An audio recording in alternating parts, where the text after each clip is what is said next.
ಶೋನಲ್ಲಿ ಭಾರತದ fighter jet ಪತನ ಆಗಿಬಿಟ್ಟಿದೆ. ತೇಜಸ್ ಪತನವಾಗಿದೆ. ನಮ್ಮ ಭಾರತದ ಹೆಮ್ಮೆ ಅಂತ ನಾವು ತೇಜಸ್ ಬಗ್ಗೆ ಹೇಳ್ಕೊಳ್ತೀವಿ. ಆದರೆ ಒಂದು ಏರ್ ಶೋ ನಡಿಬೇಕಾದ್ರೆ ದುಬೈನಲ್ಲಿ ಈ ತೇಜಸ್ ಇಲ್ಲಿ ಬಿದ್ದುಬಿಟ್ಟಿದೆ ಕೆಳಗಡೆ. ಜೆಟ್ ಜೊತೆಗೆ ಒಬ್ಬ ಸ್ಕಿಲ್ಡ್ ಪೈಲಟ್ನನ್ನು ಕೂಡ ಭಾರತ ಕಳ್ಕೊಂಡಿದೆ. ಜೆಟ್ ಪತನವಾಗಿದ್ದರ ಬಗ್ಗೆ ಎಷ್ಟು ಬೇಜಾರಿದೆಯೋ ಅದರಲ್ಲೊಬ್ಬ ಕೌಶಲ್ಯಪೂರ್ಣವಾಗಿದ್ದಂಥ ಒಬ್ಬ ಪೈಲಟ್ ಹೋಗ್ಬಿಟ್ನಲ್ಲ, ಅದಕ್ಕಿಂತ ಜಾಸ್ತಿ ನೋವಿದೆ ನಮಗೆ.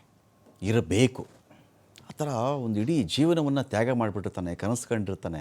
ಒಂದು ಪೈಲಟ್ ಆಗೋದಂದ್ರೆ ಏನು ಅಂದ್ಕೊಂಡಿದ್ದೀರಿ? ಎಷ್ಟು ಗಂಟೆಗಳ ಕಾಲ ಅವನು ಶ್ರಮ ಪಟ್ಟಿರ್ತಾನೆ, ಎಷ್ಟು ಓದಿರ್ತಾನೆ, ಎಷ್ಟು ಸೈನ್ಸ್ ತಿಳ್ಕೊಳ್ಬೇಕು, ಎಂಜಿನಿಯರಿಂಗ್ ಎಷ್ಟು ತಿಳ್ಕೊಳ್ಬೇಕಾಗತ್ತೆ ಅವನು. ಹಾರಾಟದ ಅವಧಿ, ಅಕಸ್ಮಾತಲ್ಲಿ ಸಮಸ್ಯೆಗಳಾದಾಗ, ಟೆಕ್ನಿಕಲ್ ಇಶ್ಯೂಸ್ ಬಂದಾಗ ಹ್ಯಾಂಡಲ್ ಮಾಡುವ ಎಲ್ಲ ರೀತಿಗಳ ಬಗ್ಗೆ ಕೂಡ ತಿಳ್ಕೊಂಡಿರ್ತಾನೆ. ಅಂಥ ಒಬ್ಬ ಪೈಲಟ್ನನ್ನು ಕೂಡ ಭಾರತ ಕಳ್ಕೊಂಡ್ಬಿಟ್ಟಿದೆ ಇವತ್ತು. ಬಿಡಿ, ತೇಜಸ್ ಒಂದು ಹೋದರೆ ಇನ್ನೊಂದು ತಯಾರು ಮಾಡಬಹುದು. ನಾವು ಒಂದು ಜೀವ ಹೋಗ್ಬಿಟ್ರೆ ಇನ್ನೊಂದು ತಯಾರು ಮಾಡೋಕ್ಕಾಗಲ್ವಲ್ಲ, ಆ ಮನುಷ್ಯನ ನಾವು ಮತ್ತೆ ತರೋಕ್ಕಾಗಲ್ವಲ್ಲ. ಇದ್ದಕ್ಕಿದ್ದಂತೆಯೇ ಭಾರತದ ಯುದ್ಧ ವಿಮಾನಕ್ಕೆ ಏನಾಯಿತು? ನೋಡ್ತಾ ಇದ್ದಂತೆಯೇ ನೆಲಕ್ಕಪ್ಪಳಿಸ್ಬಿಡುತ್ತೆ. ಇದರ ಹಿಂದಿನ ಕಾರಣ ಏನು?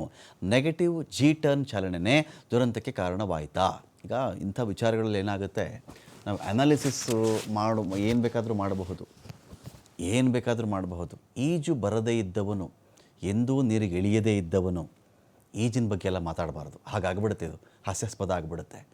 ನಮ್ಗಳಿಗೆ ಅದು ಗೊತ್ತಿಲ್ಲ, ಒಪ್ಕೋಬೇಕು ನಾವು. ನಾವೇ ಪೈಲಟ್ ಆಗಿಬಿಡೋದು, ನಾವೇ ಪ್ರಕಾಂಡ ಪಂಡಿತರ ಥರ ಕೂತ್ಕೊಂಡ್ಬಿಟ್ರೆ ತಪ್ಪಾಗಿಬಿಡುತ್ತೆ. ಅದು ಯಾರೋ ಹೇಳಿರೋದು, ಇದು ಏನೋ ಅದೇನೋ ಜಿ ಟರ್ನ್ ಅಂತೆ. ನೆಗೆಟಿವ್ ಜಿ ಟರ್ನ್ ಅಂದರೆ ಏನು?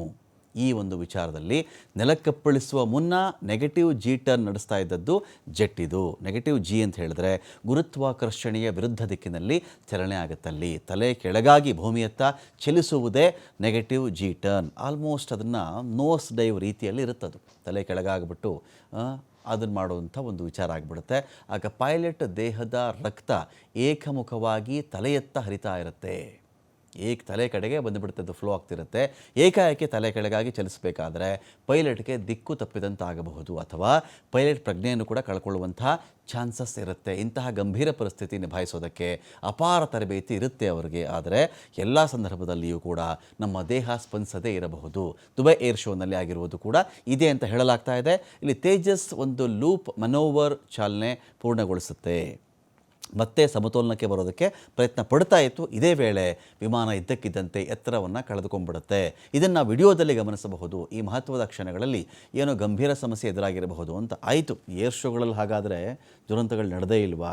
ಈ ಒಂದು ವಿಚಾರ ಇಟ್ಕೊಂಡು ನಮ್ಮ ಹೆಮ್ಮೆಯ HAL ಬಗ್ಗೆ ಆಗಲಿ, ಭಾರತದ ಈ ಹೆಮ್ಮೆಯ ಪೈಲಟ್ಗಳ ಬಗ್ಗೆ ಆಗಲಿ ಯಾರ್ಯಾರು ಮಾತಾಡಕೂಡ್ದು. ತುಂಬ ತಪ್ಪಾಗಿಬಿಡುತ್ತೆ. ಇದರ ಹಿಂದೆ ಬೇಕಾದಷ್ಟು ಅಪಪ್ರಚಾರಗಳು ಶುರುವಾಗ್ಬಿಡ್ತವೆ. HAL ಹಾಗಂತೆ, HAL ಹೀಗಂತೆ, ತೇಜಸ್ ಅವರೇ ತಯಾರು ಮಾಡಿದ್ದಂತೆ, ಸರಿನೇ ಇರಲಿಲ್ವಂತೆ. ಇದು ಮಾಡ್ಕೊಂಡು ಕಡೆಗೆ ಏನಾಗ್ಬಿಡುತ್ತೆ ಅಂತ ಹೇಳಿದ್ರೆ, HAL ಏನಕ್ಕೆ ಸರ್ಕಾರದ ವಶದಲ್ಲಿರಬೇಕು, ಒಳಗಡೆ ಏನೋ ಸರಿ ಇಲ್ವಂತೆ, ಪ್ರೈವೇಟ್ ಅವರು ಕೊಟ್ಟುಬಿಡಿ ಅಂತ ಕೂಡ ಒಂದು ಲಾಬಿ ನಡೆದು ಬಿಡುತ್ತೆ. ಇದು ಯಾವುದು ಆಗಬಾರ್ದು.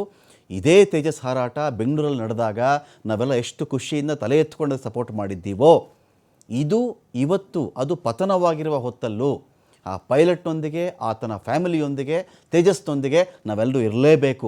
ಇದನ್ನಿಟ್ಕೊಂಡು ಪ್ರಚಾರ ಮಾಡಿ ತೇಜಸ್ಸು HAL ಸರಿ ಇಲ್ಲ ಹಾಗೆ ಹೀಗೆ ಹೇಳಿಕೊಂಡು ನಾಳೆ ದಿನ HALನೇ ಇನ್ಯಾರಿಗೂ ಖಾಸಗಿಯವ್ರು ಕೊಟ್ಟುಬಿಡಿ ಎನ್ನುವವರೆಗೂ ಇದು ಹೋಗಿ ಕೂಡುದು. ಈ ಥರದ್ದು ಇನ್ನೊಂದು ಎರಡು ಆಗಿಬಿಟ್ರೆ ಶುರು ಆವಾಗ HAL ಮೇಲೆ. ಇಷ್ಟು ವರ್ಷಗಳ ಕಾಲ ಭಾರತವನ್ನು HAL ಕಾಪಾಡ್ಕೊಂಡು ಬಂದಿದೆ. ಅನೇಕ ಯುದ್ಧಗಳಲ್ಲಿ HALನ ಕಾಂಟ್ರಿಬ್ಯೂಷನ್ ತುಂಬ ದೊಡ್ಡದಿದೆ. ಒಂದು ತೇಜಸ್ ಬಿದ್ದಿರಬಹುದು, ಅದರ ಅರ್ಥ HALೇ ಬಿದ್ದು ಹೋಗ್ಬಿಟ್ಟಿಲ್ಲ. ಭಾರತದ ಪೈಲಟ್ಗಳೆಲ್ಲರೂ ಬಿದ್ದುಬಿಟ್ಟಿಲ್ಲ, ಭಾರತದ ವಾಯುಸೇನೆಯೇ ಬಿದ್ದುಬಿಟ್ಟಿಲ್ಲ. ನಾವೆಲ್ಲರೂ ಇವತ್ತು ಅವರೊಂದಿಗೆ ಇರಬೇಕು, ಇರ್ತೀವಿ.